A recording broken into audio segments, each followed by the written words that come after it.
Her true story from Ontario. My son-in-law sent a message. You're not on the reservation. My family prefers to keep the celebration private, after you already transferred the deposit. So I called the venue and moved everything into my name. They showed up, dressed, and ready. The doors didn't open. I want you to understand something before I tell you this story. I am not a bitter woman. I have never been the kind of person who keeps score or holds grudges like stones in her pockets. I raised my daughter to be generous, to be warm, to be the kind of person who notices when someone is left out of the room. What I did not expect was that she would become the one doing the leaving out, and that I would be the one left standing outside. My name is Margaret. I am 67 years old. I live in a 2-bedroom house in Hamilton, Ontario, the same house where I raised my daughter Claire from the time she was 4 years old, after her father and I separated. I painted every room in that house myself. I planted the garden out front. I shoveled the driveway every winter for 30 years without asking anyone for help. I am telling you this not to sound impressive, but because I want you to understand who I am before I tell you what happened. Claire married a man named Daniel 6 years ago. The wedding was small, lovely, held at a vineyard just outside Niagara-on-the-Lake. I paid for the rehearsal dinner. I helped Claire choose her dress. I sat in the front row and cried the way mothers do, not because they are sad, but because they have been holding something beautiful for so long that when it finally steps into the light, the only thing left to do is let it go. I thought Daniel was a good man. He was polite at family dinners. He remembered to thank me when I cooked. He called me by my first name, which I preferred, and he seemed to genuinely love my daughter, which was all I ever asked of anyone. But people have a way of slowly revealing themselves. Not all at once, not in some dramatic moment, but in small erosions, the way water shapes stone, quiet, patient, and permanent. It started with the holidays. The first Christmas after the wedding, they came to my house. The second year, they went to Daniel's parents in Barrie. I understood. 2 families to balance. Normal. The third year, same thing. I was invited to Boxing Day, not Christmas Eve, not Christmas morning, but the day after, when the magic has mostly faded and everyone is tired and the leftovers have already been picked through. I smiled and said, of course, and I meant it, mostly. Then Claire had the twins, 2 boys, Oliver and Sam, and I fell completely in love. I would drive up to their place in Ancaster every Saturday morning with groceries and homemade soup, and I would take the boys so Claire and Daniel could rest. I did not ask to be thanked. I did it because I loved them. Because that is what you do. But I started to notice things. When Claire's mother-in-law, Patricia, visited, the whole house reorganized itself around her. Fresh flowers on the table, good coffee, a real dinner, not takeout. When I came, Claire would be tired and distracted, still in her housecoat at noon. I did not mind. I told myself it meant she was comfortable with me. I told myself it was a compliment. Then last spring, Claire called me. Her voice was the particular bright that I had learned, over years of listening to it, meant she was excited about something and also slightly nervous about telling me. "Mum," she said, "we're planning something special. Daniel's parents' 40th anniversary. We want to do a big dinner, the whole family. We're thinking the McMichael, you know, that private event space. Isn't that lovely?" I said it was lovely. I asked when. "August long weekend," she said. "We need help with the deposit to hold the date. The venue requires $2,500 up front, and we're a bit stretched right now with the renovation." I said yes. Of course I said yes. I transferred the money the next morning, $2,500 from my savings, the account I had been adding to since I went back to part-time work after my hip replacement. I sent it without conditions. Without even asking if I would be seated at the head table or the far corner, I sent it because she was my daughter and she asked.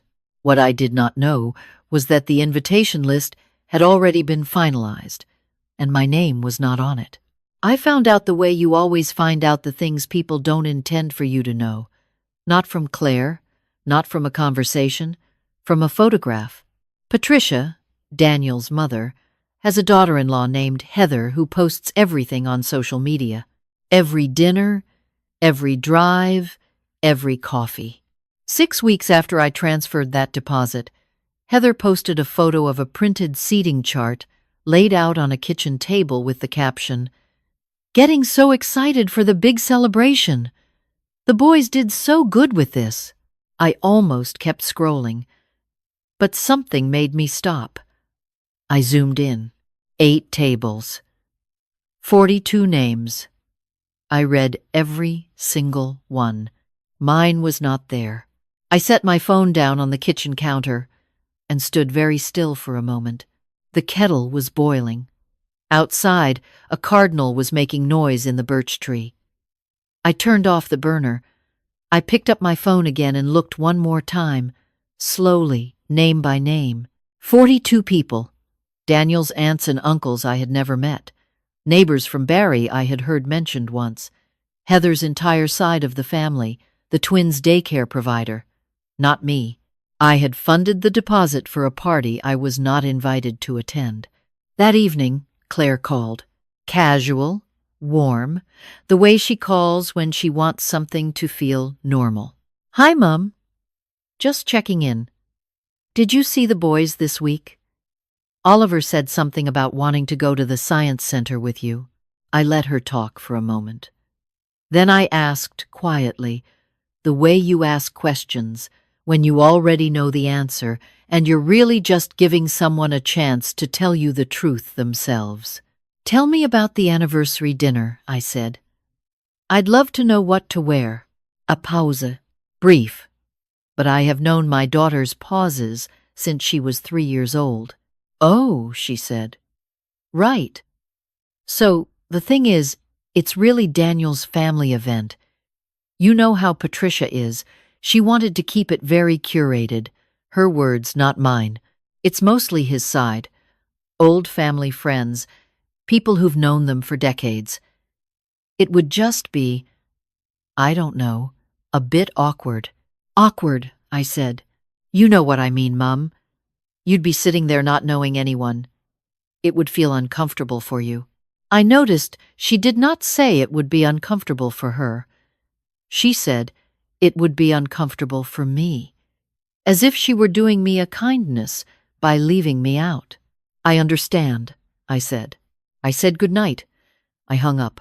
Then I sat in the chair by the window, the old blue armchair that has been in my living room for 20 years, and I let myself feel it. Not the anger, not yet.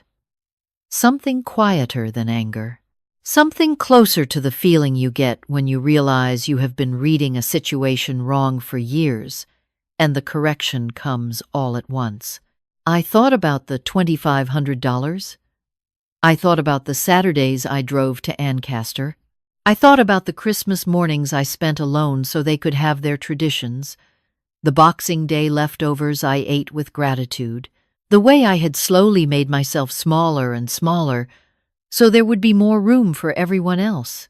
I thought about Daniel, not with rage but with clarity. Daniel, who had always been polite. Daniel, who had thanked me and called me by my first name and seemed on the surface like a decent man. And yet it was Daniel who had allowed this. Daniel, who had watched his wife call her mother to ask for money and then helped plan a party that did not include her. Politeness, I realized, is not the same as respect. You can thank someone for their generosity while still treating them like a service.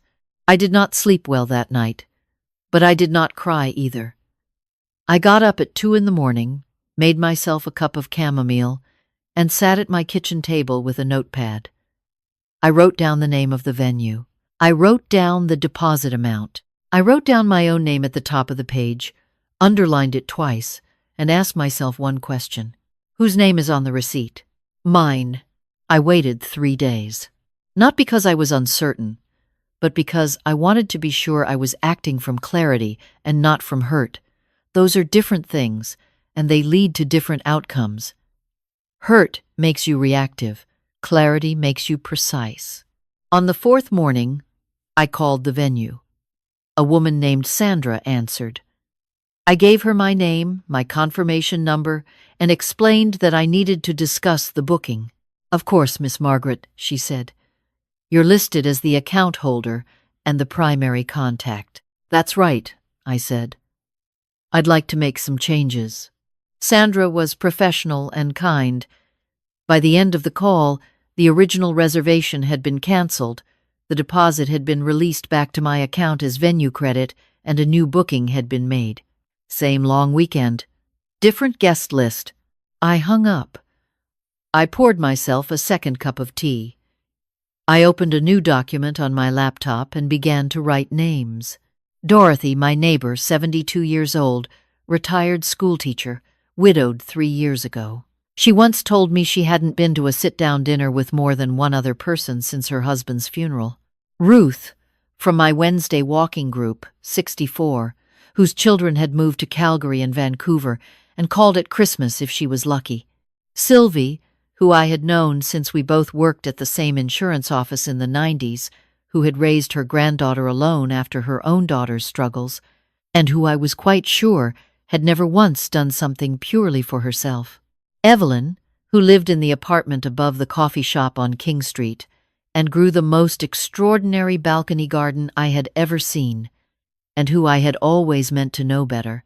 Gloria, my old colleague from the library board, who laughed at everything and never missed a chance to celebrate other people, but who, I suspected, had not been celebrated herself in a very long time.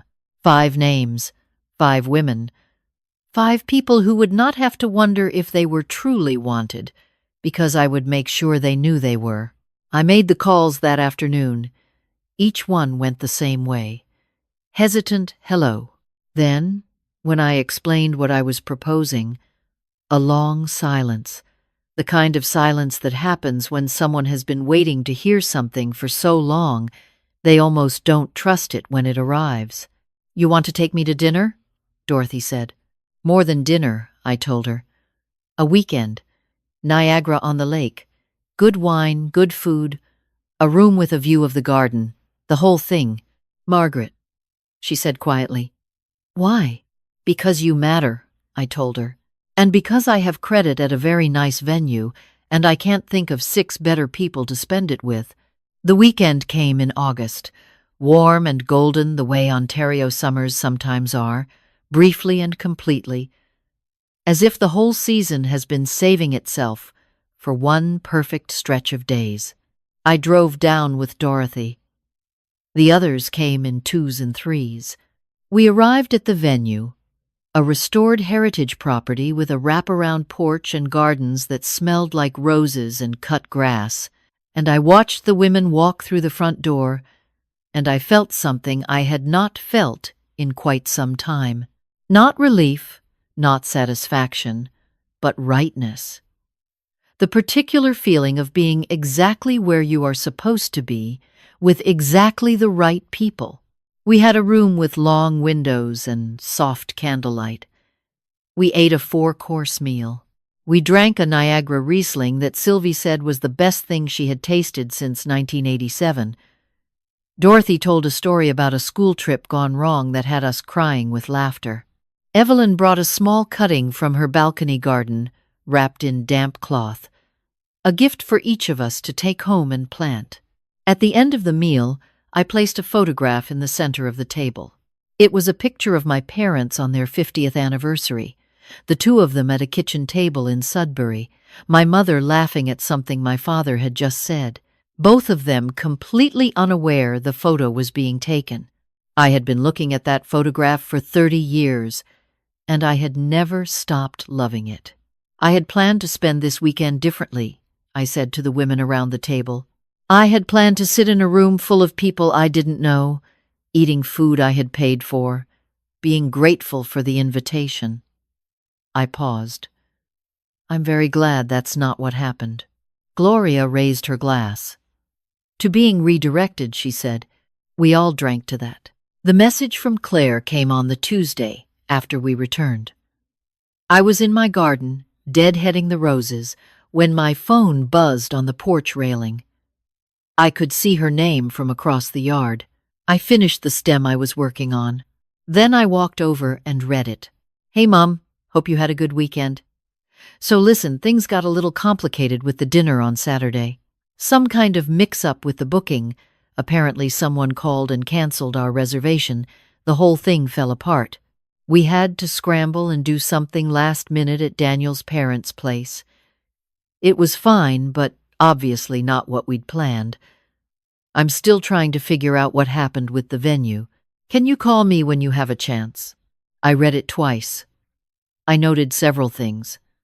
I noted the phrase, mix-up, as though the cancellation were a clerical error rather than the natural consequence of putting the deposit in the wrong person's name.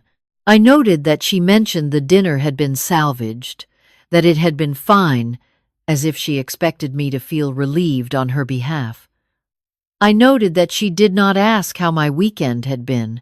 She did not ask where I had gone or who I had been with. She asked me to help her figure out what had happened. I put my phone in my pocket and went back to the roses. That evening, I called her. I kept my voice warm and even. I heard the dinner didn't go as planned, I said. The venue canceled our booking out of nowhere, Claire said, frustration sharpening her voice. There was no warning, no explanation. We've been trying to get to the bottom of it. Did you get any communication from them, since the deposit was in your name?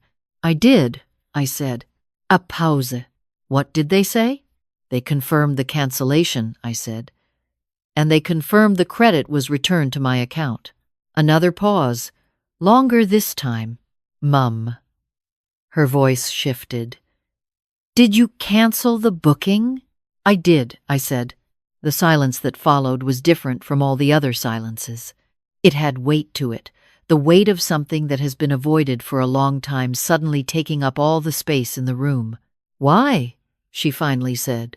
Because my name was on the account, I said. And I wasn't on the guest list. I let that sit there. I did not fill the silence with reassurance or softening. I had spent a long time filling silences with reassurance and softening, and I was finished with that particular habit. Mum, I explained that. It was a family thing Patricia wanted. I know what you told me, I said. I'm not asking you to explain it again. I'm telling you what I did and why I did it. She stopped. Started again. We had 40 people coming. Daniel's parents were counting on this. There were people flying in from Calgary. I know, I said. And I'm sorry the evening was disrupted. I truly am. But I want you to think about what you're saying, Claire. You called your mother to ask for $2,500. She sent it without hesitation, and then you planned a celebration for 40 people and did not include her. And now you're surprised that there were consequences. I could hear her breathing. I could hear, somewhere in the background, one of the twins asking for something, Daniel's low voice answering. I didn't think you'd do something like this, she said quietly. I know, I said. Neither did I. But I'm glad I did. I told her I loved her. I told her I was not going anywhere and I was not writing her off, and I was not interested in a war. I told her that what I was interested in was being treated like a person, not a resource. I told her that when she was ready to have that conversation, I would be here. Then I said goodnight, and I meant it as a complete sentence. 3 weeks later, she called again. It was a Sunday evening. I was reading on the porch when the phone rang, and when I saw her name, something in my chest braced itself. Hi, Mum, she said. Hi, love. A long pause. I've been thinking a lot, she said. About what you said, about the money and the list and all of it. I waited. I think I've been letting Daniel's family set the tone for too long, she said slowly. Patricia has very strong opinions about how things should be done, and I've been so focused on keeping the peace over there that I didn't notice what I was doing over here." Another pause. "I didn't notice what I was doing to you." I closed my book. I set it on the side table. "I'm not asking you to choose between families," I said. "I would never ask that." "I know," she said. "But I also think I've been choosing without realizing it, and always choosing in the same direction." Her voice got quieter. "I'm sorry, Mum. Actually sorry. Not, let's move past this sorry. Actually, I had waited for those words for a long time. Not with rage, not even with hurt exactly, but with the specific patience of a person who loves someone deeply and refuses to give up on them, while also refusing to pretend that everything is fine. "Thank you," I said. We talked for a long time that night. About Daniel, about boundaries, about what it means to be a family that includes rather than manages the people it loves. At some point, the twins woke up, and I could hear Oliver demanding to talk to his grandma, and I said hello to his small, loud voice, and felt my heart do that particular thing it does when it is very full. After we hung up, I sat on the porch for a while in the dark. The neighborhood was quiet. Somewhere down the street, a dog was barking. The roses I had deadheaded were already making new buds, the way roses do when you remove the ones that have finished. I thought about Dorothy and Ruth and Sylvie and Evelyn and Gloria, about the Riesling and the candlelight and Evelyn's small cuttings wrapped in damp cloth. I thought about my parents in that photograph, my mother laughing at something she didn't know had been captured. I thought about what Gloria had said when she raised her glass, to being redirected. I have learned at 67 that life redirects you whether you are ready or not. The question is whether you redirect yourself back into the same room or find a door you hadn't noticed before. I had spent a long time trying to fit through a door that kept narrowing. I had made myself smaller and quieter and more accommodating, and the door kept narrowing anyway. What I found, when I finally stopped trying to squeeze through it, was that there were other doors, that there were women like me, solid and generous and overlooked, who had been standing at their own narrowing doors for years, that when you gather those women together in a room with good wine and honest conversation, something shifts, not loudly, not with drama, but permanently. I went inside. I put on the kettle.